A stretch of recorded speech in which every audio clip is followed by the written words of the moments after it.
నమస్తే, welcome to VS9 news. బులెటిన్ల ముందుగా headlines.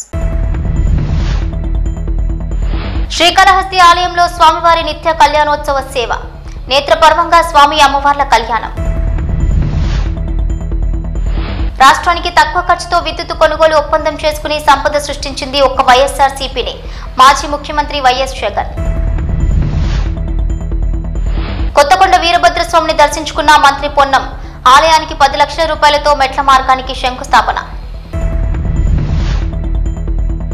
Komaram Bheem జిల్లా కాకస్ నగర్ మహిళపై చిరుత దాడి, మహిళ మృతి. శ్రీకాళహస్తీశ్వర ఆలయంలో కార్తీక మాసంలో నిత్య కళ్యాణోత్సవ సేవ శుక్రవారం నేత్రపర్వంగా నిర్వహించారు. ఆర్జిత సేవ భక్తులు స్వామివారిపై అత్యంత భక్తి శ్రద్ధలతో కళ్యాణోత్సవ సేవలో పాల్గొని పూజలు జరుపుకున్నారు. శ్రీకాళహస్తీశ్వర ఆలయం కార్తీక మాసంలో నిత్య కళ్యాణోత్సవం సేవ భక్తులు అధిక మంది పాల్గొన్నారు. ఇక గిరిజ శంకర్ల కళ్యాణోత్సవం చేస్తే తమ దాంపత్య జీవితాలు మంగళకరంగా సాగుతాయని, ముత్తైదువుల సౌభాగ్యం కలకాలం ఉంటుందని ఆశిస్తూ కళ్యాణోత్సవ సేవ నిర్వహిస్తారు. ఈ మేరకు శ్రీకాళహస్తి ఆలయంలో శుక్రవారం నిర్వహించిన కార్తీక మాసంలో నిత్య కళ్యాణ ఉత్సవం శాస్త్రోక్తంగా చేపట్టారు. స్వామి అమ్మవార్ల ఉత్సవమూర్తులను కొలువు తీర్చి కలశ స్థాపన పూజలు జరిపి సాంప్రదాయ పద్ధతిలో కళ్యాణోత్సవ పూజలు జరిపారు. అనంతరం స్వామి అమ్మవార్ల కళ్యాణాన్ని నేత్రపర్వంగా నిర్వహించారు. భక్తులు ఉమాశంకర్ల కళ్యాణాన్ని తిలకించి ఆధ్యాత్మిక ఆనందంతో పరవశిస్తూ భక్తి ప్రభక్తులతో ప్రణమిల్లారు. ఈ కార్యక్రమంలో వేద పండితులు, Ardhagiri Swamy, temple superintendent Nagabhushanam Yadav, temple inspector Hari Yadav, ఆలయ అధికారులు పాల్గొన్నారు.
విద్యుత్ కొనుగోలు అంశంపై కేంద్ర ప్రభుత్వ సంస్థ SCCI స్వయంగా రాష్ట్ర ప్రభుత్వానికి లేఖ రాసింది. ఈ మేరకు కేంద్ర ప్రభుత్వంతో ఏపీ ప్రభుత్వం చేసుకున్న విద్యుత్ కొనుగోలు ఒప్పందంలో రాష్ట్రానికి ప్రతి ఏటా 4,000 కోట్లకు పైగా విద్యుత్ కొనుగోలులో మిగులు లభించింది. ఇది వచ్చే 25 ఏళ్లలో రాష్ట్రానికి 1.5 లక్షల కోట్లు ఆదా చేయనుంది. రాష్ట్ర చరిత్రలో అతి తక్కువ ధరకు యూనిట్ విద్యుత్ కేవలం 2.49కే కేంద్ర ప్రభుత్వ సంస్థ SCCI విజ్ఞప్తి మేరకు కేంద్ర ప్రభుత్వ సంస్థతో ఒప్పందం చేసుకుంటే కూటమి ప్రభుత్వం వైఎస్ఆర్సీపీపై తప్పుడు ప్రచారం చేస్తోంది. ఇక రాష్ట్రానికి తక్కువ ఖర్చుతో విద్యుత్ కొనుగోలు ఒప్పందం చేసుకుని సంపద సృష్టించింది వైఎస్ఆర్సీపీ ప్రభుత్వం కాదా అని చెప్పగలరా అంటూ ప్రశ్నించారు YS Jagan. ₹2.49 ₹2.49 per unit. This is the cheapest power in the history of Andhra Pradesh.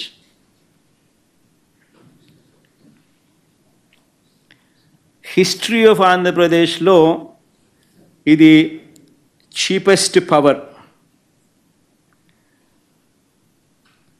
మూడో టేక్అవే ఇంకా అక్కడే ఉన్నాం మనం.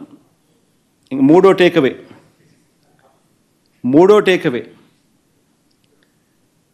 టేక్అవే ఏమిటంటే ఈ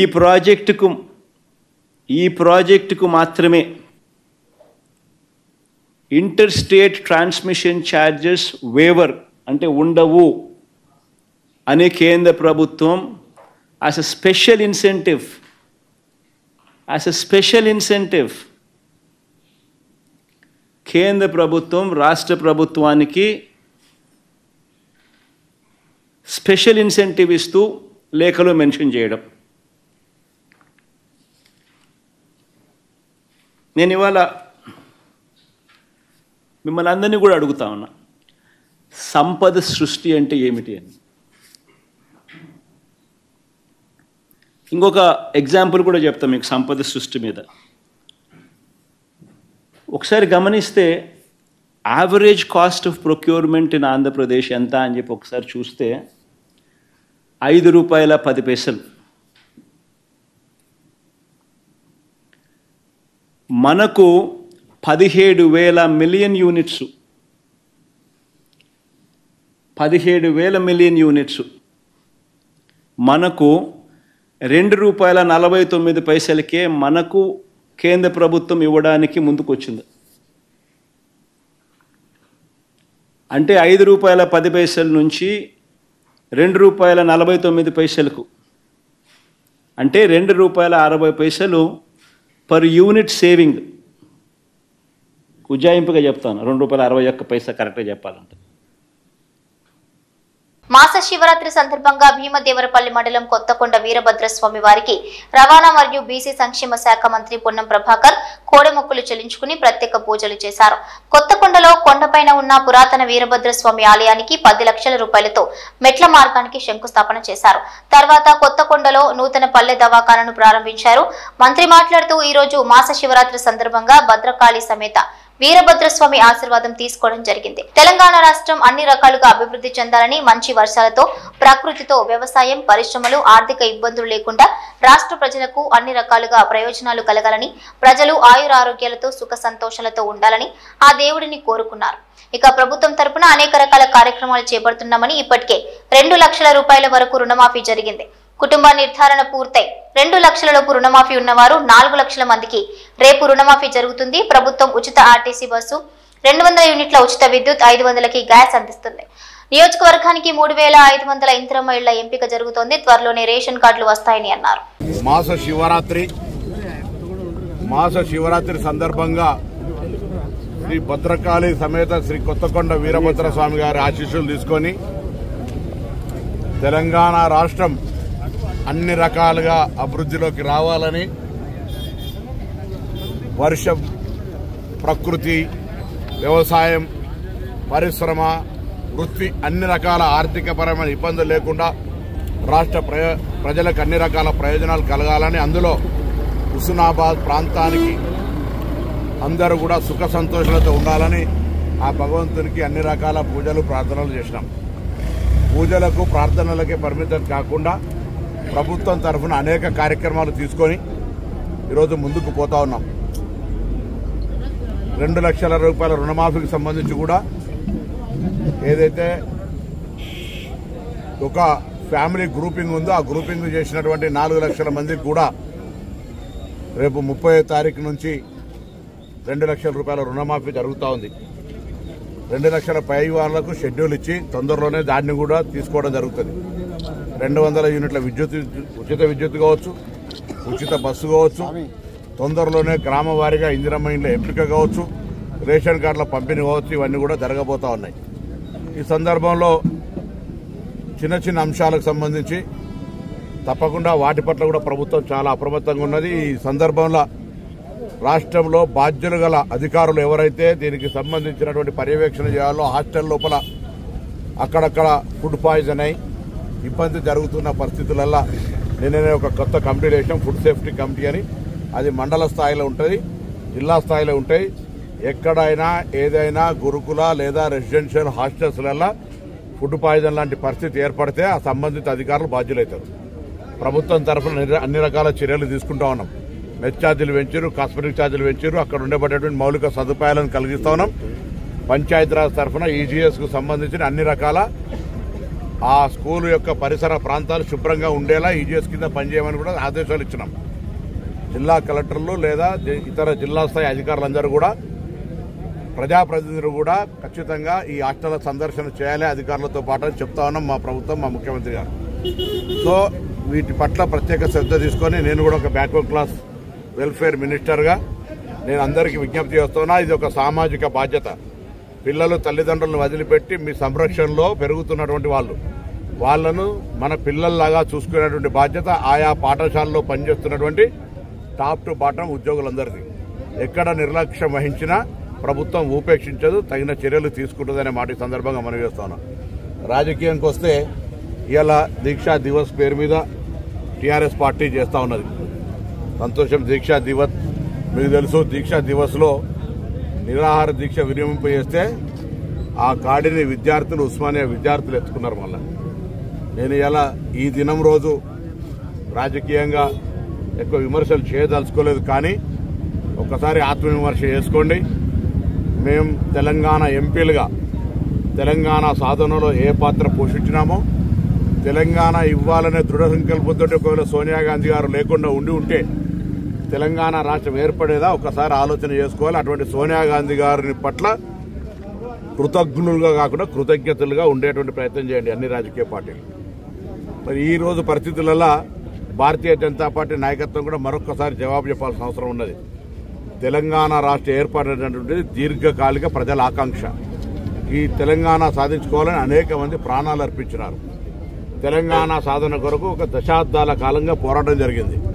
అటువంటి తెలంగాణ ప్రజాస్వామికంగా సోనియా గాంధీ గారి నిర్ణయం మేరకు ఆనాడున్నటువంటి అందరూ కూడా పార్టీలు కలిసి పార్లమెంట్లో బిల్ పాస్ చేసుకుంటే తల్లిని చంపి బిడ్డనెత్తుకపోయారని, తెలంగాణ దేశ విద్రోహులుగా వ్యవహరించారని, తలుపులే తెచ్చుకున్నారని మాట్లాడుతుంటే చీము నెత్తురు తెలంగాణ రక్తమున ఏ బీజేపీ నాయకుడు ఎందుకు మాట్లాడతలేరని అడుగుతా ఉన్నాం. ఇవాళ అది తప్పు. తెలంగాణ ప్రజల ఆకాంక్ష అని చెప్పలేకపోతున్నారు ఎందుకని అడుగుతా ఉన్నాం. తెలంగాణకు బడ్జెట్ నిధులు ఇవ్వకపోతే కేంద్రం తరఫున ఎందుకు అడగలేకపోతా ఉన్నారు? మన ప్రధానమంత్రితో సమావేశమైన ఎంపీలు మీకు బాధ్యత లేదా అని అడుగుతా ఉన్నాం.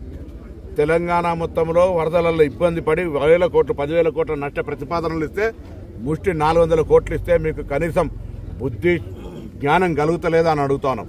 ఇటువంటి పరిస్థితులలో తెలంగాణ ప్రయోజనాల కొరకు, తెలంగాణ ప్రజాస్వామిక పరిపాలన కొరకు 1 సంవత్సరం పూర్తి చేసుకున్న సందర్భంలో అనేక రకాల ఉత్సవాలు జరుగుతూ ఉన్నాయి. తప్పకుండా మిగతా అన్ని కార్యక్రమాలు కూడా చేస్తామనే విశ్వాసాన్ని ఇస్తా ఉన్నాం. ఆర్థిక పరమైన పరిస్థితి మీకు తెలిసి రాష్ట్రంలో 7.5 లక్షల కోట్ల అప్పు చేసినటువంటి పరిస్థితుల్లో కూడా ఎటువంటి ఏ ఇబ్బంది లేకుండా 1వ తారీఖు జీతాలు ఇచ్చే కార్యక్రమం పెట్టుకోను. అన్ని రకాల కార్యక్రమాలను ఎక్కడ ఇబ్బందులు కూడా కొనసాగిస్తాను. తప్పకుండా భవిష్యత్తులో ఇంకా మరింతగా ప్రజలకు అన్ని రకాలుగా సేవలు అందించే విధంగా, అందుబాటులో ఉండే విధంగా ఈ ప్రజాపాలన ప్రభుత్వం కొనసాగుతుంది. కాగజ్ నగర్ మండలం ఈస్గాం ఏరియా సమీపంలో ఓ మహిళపై పులి దాడి చేసింది. పత్తి చేనులో పనిచేస్తున్న మహిళపై దాడి చేసింది. ఒక మహిళకు తీవ్ర గాయాలు కావడంతో ఆమెను ఆసుపత్రికి తరలించారు. ఆసుపత్రిలో చికిత్స పొందుతూ ఆమె మరణించింది. మృతురాలు కాగజ్ నగర్ మండలం గన్నారంకు చెందిన మోర్లి లక్ష్మీబాయిగా గుర్తించారు. దీంతో కాగజ్ నగర్ అటవీ శాఖ గేట్ ఎదుట గంట పాటు ఆందోళన చేశారు. అటవీ అధికారులు రాకపోవడంతో అటవీ శాఖ కార్యాలయంలోకి మృతదేహాన్ని తీసుకుని వెళ్లారు బీజేపీ నాయకులు మరియు మృతురాలి కుటుంబ సభ్యులు. మండలంలోని గన్నారం గ్రామంలో మరి ఏదైతే మోర్లి లక్ష్మి పత్తి చేనులో పత్తి ఏరే నిమిత్తమై వెళ్ళినప్పుడు అకస్మాత్తుగా పెద్దపులి దాడి చేసి మరి మరణానికి కారణమైంది. మరి వారి కుటుంబానికి మేము ప్రగాఢ సానుభూతి తెలియజేస్తూ మరి మా నాయకులు కోనప్ప గారు వచ్చిన తర్వాత ప్రభుత్వ అధికారులు పెద్ద మంత్రి దృష్టికి తీసుకెళ్లి వారికి నష్టపరిహారం కానివ్వండి ఏ విధంగానైనా వాళ్ళ కుటుంబాన్ని అన్ని రకాలుగా ఆదుకుంటామని చెప్పి మరి రెండవది ఇందులో ఫారెస్ట్ అధికారుల నిర్లక్ష్యం కూడా కనబడతా ఉంది. మా యొక్క ప్రభుత్వంలో ఫారెస్ట్ అధికారంలో టైగర్ ట్రాకర్లను, వాచర్లను, బీట్ అధికారులను, సెక్షన్ అధికారులు అంటూ ఒక పెద్ద వ్యవస్థే ఉంది. వారు సరైనటువంటి ఉద్యోగ నిర్వర్తించి ఉంటే ఈ యొక్క కారణం జరగకపోయేదని చెప్పేసి మా యొక్క ప్రాథమిక అంచనాగా మేము భావిస్తూ మరి రానున్న రోజుల్లో మరి వీటి పట్ల ప్రజలను అప్రమత్తం చేయాలని అటవీ అధికారులను కూడా డిమాండ్ చేస్తూ వారి కుటుంబాన్ని అన్ని విధాలుగా ఆదుకుంటామని చెప్పేసి మనం చేస్తాం. బెయిల్ మీద విడుదలైన సంతోషంలో జైలు గేటు ముందే డాన్స్ వేశాడు ఓ ఖైదీ. ప్రస్తుతం ఈ వీడియో సోషల్ మీడియాలో వైరల్ అవుతోంది. మీరు ఓ లుక్ వేయండి.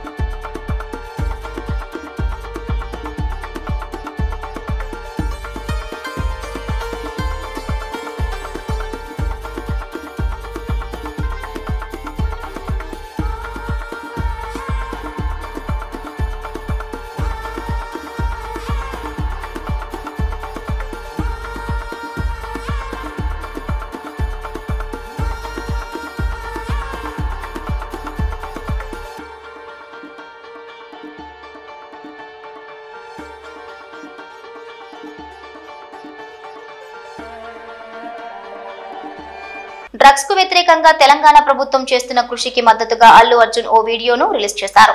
ఇటీవల పెద్ద సినిమాలకు టికెట్ రేట్లు పెంచాలంటే ఆ cinema hero anti drugs video ఒకటి చేసి ఇవ్వాలని తెలంగాణ సీఎం రేవంత్ రెడ్డి ప్రకటించిన విషయం తెలిసిందే. ఈ నేపథ్యంలో డ్రగ్స్ కు వ్యతిరేకంగా తెలంగాణ ప్రభుత్వం చేస్తున్న కృషికి అల్లు అర్జున్ మద్దతు తెలిపారు. డ్రగ్స్ తీసుకుంటే తెలంగాణ ప్రభుత్వ టోల్ ఫ్రీ నంబర్ 1908 కు ఫోన్ చేయాలని సూచించారు. ఈ మేరకు బన్నీ స్పెషల్ వీడియో షేర్ చేశాడు. నమస్తే. మీకు తెలిసిన వాళ్ళు ఎవరైనా డ్రగ్స్ తీసుకుంటూ ఉంటే Telangana anti narcotics bureau toll free number 1908 phone చేయండి. వాళ్ళు వెంటనే డ్రగ్ అడిక్ట్స్ ని రీహాబ్ సెంటర్ తీసుకెళ్లి వాళ్ళు మామూలు మనుషులు అయ్యేంత దాకా జాగ్రత్తలు తీసుకుంటారు. ఇక్కడ గవర్నమెంట్ ఉద్దేశం వాళ్ళని పనిష్ చేయడం కాదు, వాళ్ళకి హెల్ప్ చేయడం. నెంబర్ గుర్తుంది కదా, 1908. Let's help the victims for a better society. మంత్రి కొండా సురేఖకు నాంపల్లి కోర్టు సమన్లు జారీ చేసింది. అక్కినేని నాగార్జున వేసిన పరువు నష్టం పిటిషన్ పరిశీలించిన కోర్టు సురేఖకు సమన్లు జారీ చేసింది. 356 బిఎన్ఎస్ యాక్ట్ కింద కేసు నమోదు చేసిన నాంపల్లి ప్రజాప్రతినిధుల కోర్టు డిసెంబర్ 12న వ్యక్తిగతంగా హాజరు కావాలని కోర్టు ఆదేశించింది. నెల్లూరు జిల్లా పెంచలకోన వద్ద చిరుత సంచరిస్తూ కొందరి భక్తుల కంటపడింది. కోన అటవీ శాఖ అతిథి గృహం వద్ద చిరుత సంచారం చేస్తుండగా వారి కంటపడింది. గెస్ట్ హౌస్ సమీపంలోని బైపాస్ రోడ్డుపై ఉన్న చిరుతను వీడియో తీశారు భక్తులు. ఇక కార్ హార్న్ కొట్టడంతో అడవుల్లోకి పారిపోయింది చిరుతపులి.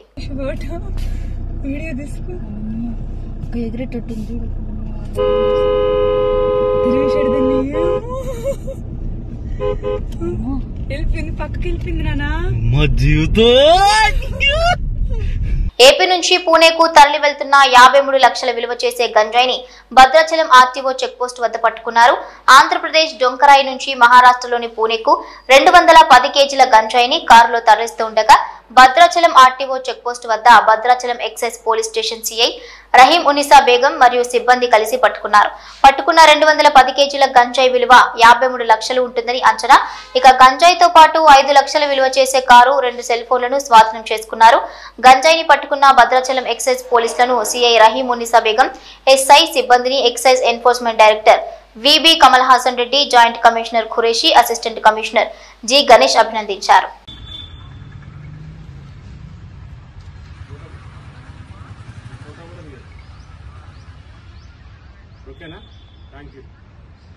ఫెంగల్ తుఫాన్ ప్రభావంతో తమిళనాడులోని పలు ప్రాంతాల్లో వర్షాలు పడుతున్నాయి. వర్ష ప్రభావాన్ని ఎదుర్కోవడానికి సిద్ధంగా ఉన్నామని ప్రజలు ఇంటి నుంచి బయటకు వెళ్లేటప్పుడు జాగ్రత్తలు తీసుకోవాలని సీఎం స్టాలిన్ కోరారు. వర్షాల నేపథ్యంలో తిరుచి, నాగపట్నం, తంజావూరు, తిరువరూర్ తదితర ప్రాంతాల్లో నేడు స్కూళ్లు, కాలేజీలకు సెలవును ప్రకటించారు. ఈ నెల 29 వరకు మత్స్యకారులు వేటకు వెళ్లొద్దని అధికారులు ఆదేశించారు.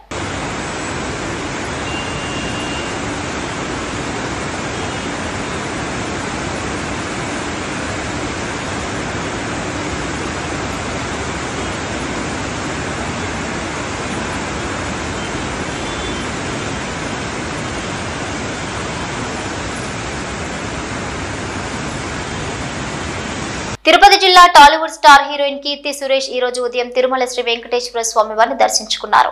కుటుంబ సభ్యులతో కలిసి స్వామివారి సేవలో పాల్గొన్నారు.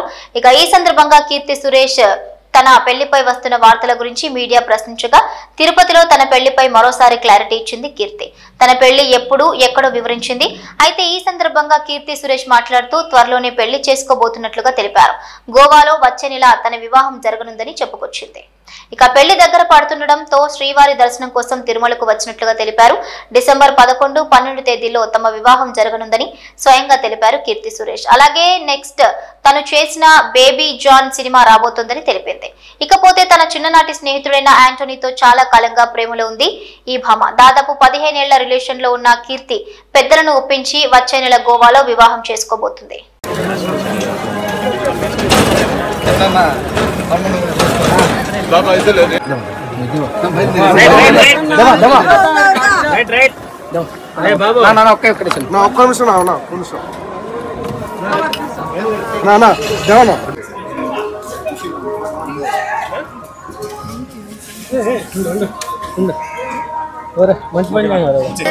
బేబీ జాన్ అని నా హిందీ ప్రాజెక్ట్ వస్తుంది అండ్ నెక్స్ట్ మంత్ నా పెళ్ళి ఉంది, దానికోసం వచ్చాను. ఎక్కడ మేడం పెళ్ళి? ఎక్కడ? గోవాలో. Thank you. కాకినాడ పోటీ నుంచి రేషన్ బియ్యం అక్రమ రవాణా జరుగుతుండటంపై డిప్యూటీ సీఎం పవన్ కళ్యాణ్ ఆగ్రహం వ్యక్తం చేశారు. ఇలాంటి ఘటనలను పట్టించుకోవాలి కదా అంటూ స్థానిక ఎమ్మెల్యే వనమాడి వెంకటేశ్వరరావు పోర్టు అధికారులపై మండిపడ్డారు. ఇటీవల 640 టన్నుల బియ్యాన్ని పట్టుకున్న ప్రాంతానికి నౌకలు వెళ్లారు. ఈ పోర్టు నుంచి గత పాలనలో మొదలైన అక్రమ రవాణా ఇప్పటికీ కొనసాగుతోంది. జవాబుదారీతనం లేదు అని పవన్ కళ్యాణ్ ట్వీట్ చేశారు.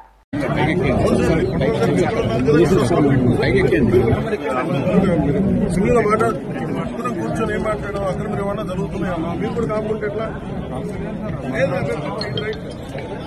మన పొలిటికల్ లీడర్స్ బాధ్యత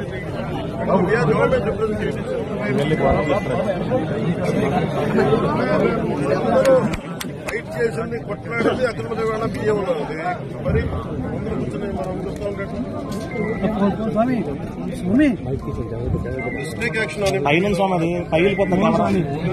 ఇవి బులెటిన్ అప్డేట్స్.